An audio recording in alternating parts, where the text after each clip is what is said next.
हम पुरी में हैं इस वक्त। हमारा नाम पद्मनाभ मुद्रा है। हम भगवान जी का अंग सेवक है, पंडित है, अखंड सेवक है। हम इस वक्त जगन्नाथपुरी में हैं। चारों धाम में से एक धाम होता है।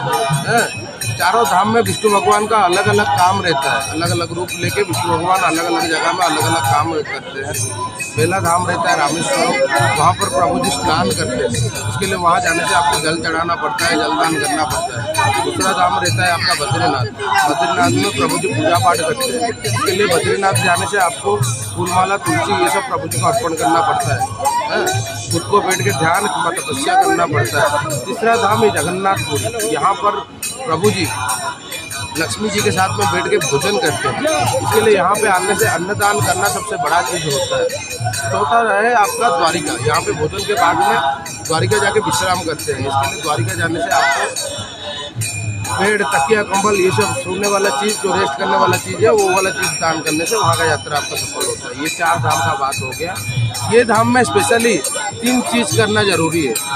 पहला रहता है समुद्र में स्नान करना। समुद्र में क्यों स्नान करते हैं? लक्ष्मी जी का पापा जी है समुद्र भगवान, इसके लिए समुद्र में स्नान करने बोलते हैं। स्नान नहीं कर पा रहे, थोड़ा जल लीजिए, माथा में 3 बार या 7 बार फेर लीजिए, हो जाएगा। दूसरा रहता है भगवान जी का दर्शन। तीसरा रहता है यहाँ का अन्नदान। थोड़ा पूजा करो, जिसका समर्थ रहता है पूजा करता है, नहीं तो अन्नदान करता है। अन्नदान मतलब आपका नाम से पूजा होगी, थोड़ा बहुत प्रसाद आपको मिलेगा, बाकी जो है गरीब ब्राह्मण, अनाथ बच्चे लोगों को खिलाया जाएगा।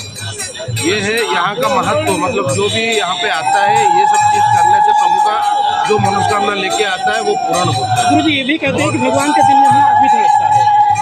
ये कलयुग का साक्षात भगवान है। यहाँ पर जो प्रसाद है, प्रसाद को अन्न प्रसाद नहीं बोला जाता है, महाप्रसाद बोला जाता है। इसका बहुत सारा महत्व है। अन्न को अन्न नहीं बोला जाता है, महाप्रसाद बोला जाता है। यहाँ पे जो अन्न पकता है किचन के अंदर में, 9 हंडी एक साथ में बैठता है। 4, 3, 2 होके 9 हंडी एक साथ में बैठता है। नीचे से आग जलता है। सबसे पहला हंडी जो है ऊपर वाला हंडी पकता है, आग नीचे से जलता है। ये एक महत्व है। दूसरा, एकादशी के टाइम में आप कहीं पर नहीं देखोगे, कोई भी मंदिर में, आप सारा भारतवर्ष में कोई भी मंदिर में आप अन्न प्रसाद नहीं ग्रहण कर सकते हो एकादशी के दिन में। लेकिन यहाँ का जो प्रसाद है, जेहेतु महाप्रसाद है, इसके लिए एकादशी माता जब आए, भगवान जी खुद बोले कि आप हमारे पास जब पूजा पाओगे तो छोटा मुहूर्त होकर पूजा पाओगे। तो देखना मंदिर के अंदर सब मंदिर बड़ा बड़ा है, लेकिन एकादशी माता का मंदिर सबसे छोटा मंदिर है। इसके लिए एकादशी के दिन में यहाँ पर प्रभु जी भी खुद महाप्रसाद ग्रहण करते हैं। प्रभु जी को भोग लगने के बाद में हम पंडित लोग, चाहे जो लोग आते हैं, यात्री लोग आते हैं सब यहाँ पे घूमने के लिए, वो सब खा सकते हैं। उसके लिए एक बात बताइए, यहाँ से खोला जाता है। बता सुनिए, और एक चीज़ है यहाँ पे, कृष्ण जी ने जब अपना शरीर छोड़ा था, उन्होंने जब शरीर छोड़ा था तो उनको सप्ताह किया गया, जैसे उनका पूरा बॉडी जल गया। उसके बाद में उनका जो हार्ट वाला पार्ट है वो जला नहीं। तो उन्होंने पंचु पांडव के अर्जुन को बोला कि आप एक काम करो, लकड़ी के साथ समेत हमें बांध के नदी में विसर्जित कर लो। विसर्जन कर लेने के बाद में यहाँ का जो राजा थे उनको स्वप्नादेश हुआ। वो दारू का रूप में आके इधर समुद्र किनारे लगा था। समुद्र किनारे लगने के बाद में यहाँ पर जो प्रभु जी राजा है वो जाके सपनादेश हुआ कि हम ऐसा रूप में समुद्र किनारे लगे हुए हैं। उनको लेके आके फिर मूर्त बना है। जो शालिग्राम है, जीवित शालिग्राम है, उनका जो दिल है आज भी बोलते हैं जब धड़क रहा है, वो दिल का रूप में आज भी भगवान के अंदर में है, जो कि धड़कता है। वो जो बॉडी आप दर्शन करते हो, वो जो अधिक मास गिरता है, हर 14 साल में एक बार गिरता है, या कभी 19 साल में गिरता है, या 15 साल में गिरता है। जो आषाढ़ का महीना होता है वो जब अधिक महीना गिरेगा, जैसे लास्ट ईयर श्रावण का महीना 2 बार गिरा था, जैसे आषाढ़ का महीना जब 2 बार गिरेगा तभी प्रभु जी का जो शरीर देख रहे हो आप, नया वाला शरीर बनेगा। पुराना वाला शरीर को दफना दिया जाएगा। उसके बाद में नया वाला शरीर में जो उनका प्राण है उसको स्थापित किया जाएगा। उसी को वो जिंदा शालिग्राम है, शालिग्राम का रूप में आज भी अंदर में स्थापित है। उसको कोई नहीं देखा है, कोई ये नहीं किया है, सिर्फ महसूस किए। जो चेंज करते हैं वो लोग महसूस किए, आंखों में पट्टी बांध के, आंखों में पट्टी बांध के, हाथों में पट्टी बांध के, सिर्फ महसूस किए।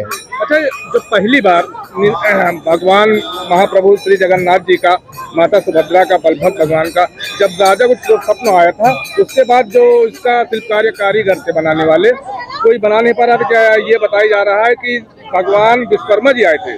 खुद कोई भी ऐसा कारीगर नहीं था जो वो दारू को काट पा रहा था, वो लकड़ी को कोई नहीं काट पा रहा था दारू को, ठीक है। तो भगवान विश्वकर्मा जी खुद बूढ़े के रूप में आए, बोले हम कर लेंगे लेकिन हमारा शर्त तो रहेगा।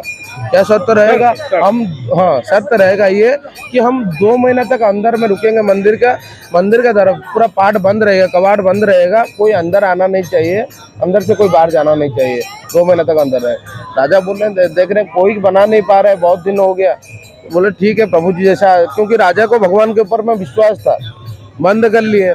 जैसा बनाने के लिए गए, 1 महीना बीत गया। जैसा रानी बार बार पूछने लगे, आप एक बूढ़ा आदमी को मंदिर के अंदर में छोड़ दिए हो, उनको खाने के लिए पीने के लिए कुछ नहीं है अंदर में, आप उनको ऐसे ही छोड़ दिए, वो जीवित है मर गए कुछ पता नहीं। बार बार बोलने के बाद में 1 महीने के बाद में इसके लिए राजा दरवाजा खोल लिए रानी के बाद, तो खोल लिए। इसके लिए प्रभु जी हमारा आधा अधूरे बने हुए हैं। देखना कमर से नीचे पैर नहीं है, हाथ आधा है, सुभद्रा माई का हाथ पैर दोनों नहीं है, इसके लिए आधा अधूरा बना हुआ है। विश्वकर्मा जी खुद ये मंदिर का जो भगवान जी है इनको बनाए थे। अच्छा सर, ये भी बताया जाता है कि जो मंदिर का ध्वजा प्रतिदिन स्वयं काल बदला जाता है, अगर एक दिन भी भूल हो जाए या चूक हो जाए तो मंदिर स्वतः 18 वर्षों के लिए बंद हो जाएगा। मंदिर का हमारा भगवान जी का जो नीति रहता है, यहाँ पे सारा भारत वर्ष में सब मंदिर का अलग अलग नीति होता है।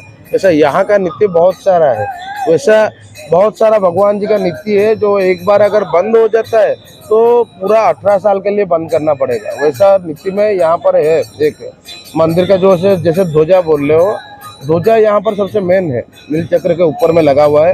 अब नील चक्र ये पूरी का कोई भी एंगल से दूर दूर से देखोगे आपको सामने दिखाई देगा।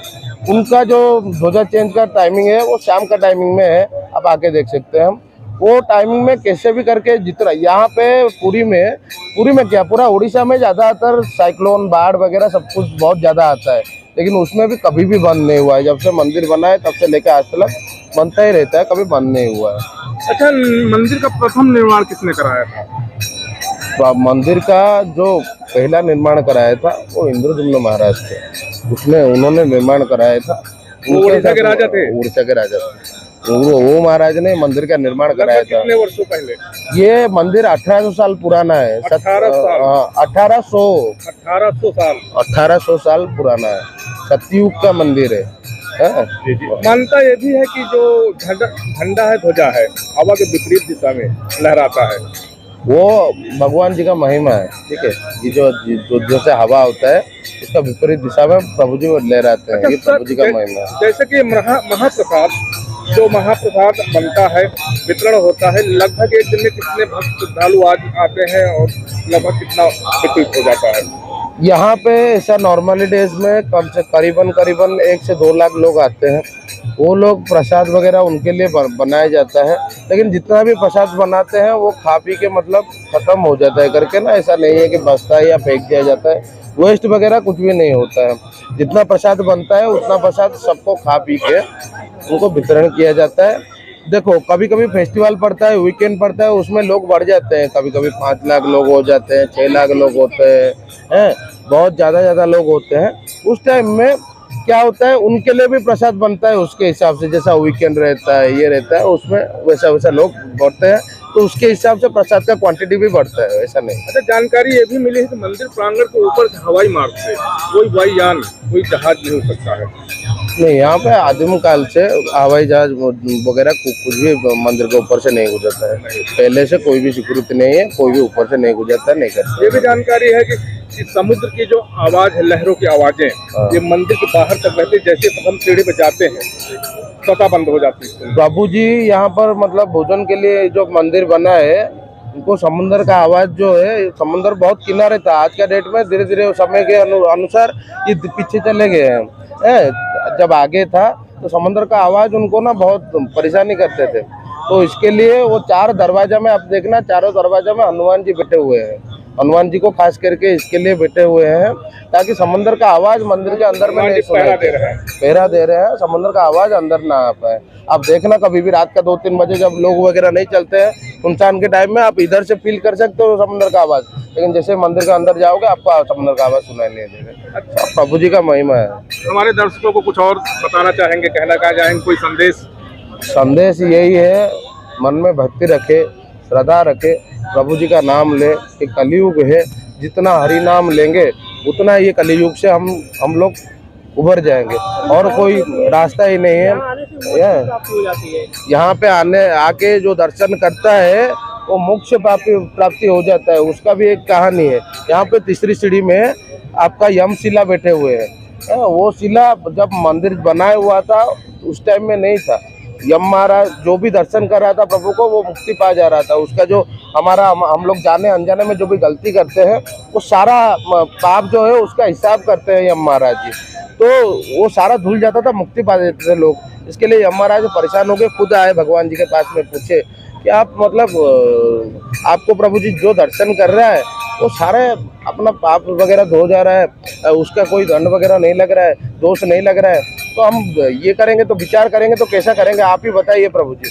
तो प्रभु जी ने बोला कि आप परेशान मत हो, आप एक काम करो, हमारा 3 नंबर सीढ़ी में आके बैठ जाओ। तब से यहाँ पे यमशिला है। जो जाने के वक्त यहाँ पर पैर दे के जाएगा वो अपना जो किया हुआ पाप है वो लेके साथ में जाएगा। प्रभु जी को दर्शन करने से सारा धुल जाता है। फिर आने के वक्त जब पैर रख लेगा अगर गलती से तो फिर से अपना पाप साथ में लेके जाएगा। इसके लिए वहाँ पे यमशिला है। ये सबको मालूम नहीं होता। जय जगन्नाथ जी, आपका बहुत। हमारा नाम है पद्मनाभ मुद्रा। हम भगवान जी का अखंड सेवक है।